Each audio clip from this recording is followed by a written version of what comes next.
ঈদুল আজহার দীর্ঘ 10 দিনের ছুটি প্রায় শেষ। কাল রোববার থেকে পুরোদমে খুলবে অফিস আদালত। তাই ইতোমধ্যে ঢাকা ফিরতে শুরু করেছে কর্মজীবী মানুষ।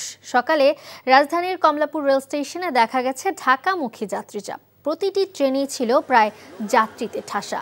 তারা বলছেন এবার সরকারি ছুটি বেশি থাকায় অনেকটাই স্বস্তি নিয়ে ফিরতে পেরেছেন তারা। তবে বেসরকারি অনেক প্রতিষ্ঠানের কর্মীরা ঈদের ছুটি না পাওয়ায় অনেকে এখন ঢাকা ছাড়ছেন। তাদের সংখ্যাও কম নয়। ঢাকা ছেড়ে যাওয়া প্রতিটি ট্রেনই ছিল যাত্রীতে পরিপূর্ণ। আগামীকাল থেকে আনুষ্ঠানিকভাবে শুরু হবে অফিস আদালত। দর্শক, কমলাপুর রেলওয়ে স্টেশনে আছেন স্টাফ করেসপন্ডেন্ট নাহিদ প্রিন্স, সরাসরি যোগ দিচ্ছেন আমাদের সাথে। নাহিদ, রাজধানী মুখ্য মানুষের ভিড় কেমন দেখতে পাচ্ছেন জানাবেন।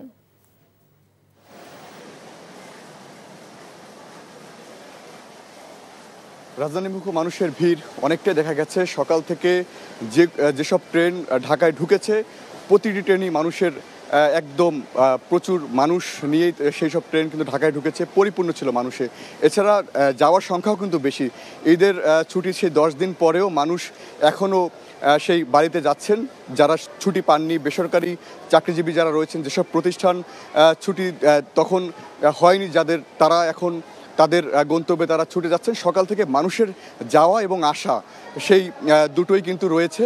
তো কিছুক্ষণ আগে নরসিংদী থেকে যে ছেড়ে আসা ট্রেনটি ছিল, আমরা দেখাচ্ছি যে পেছনে এখনও মানুষজন একদম পরিপূর্ণভাবেই তারা ঢাকায় ঢুকেছেন। এছাড়া তারা বলছেন যে স্বাচ্ছন্দ্যে এবার তারা ঈদ আনন্দ উদযাপন করেছেন, কারণ গতবারের তুলনায় এবারে ছুটিটা বেশি হওয়ায়, এছাড়া প্রতি বছরের ন্যায় এবারে ছুটি কিন্তু অনেকটা বেশি ছিল।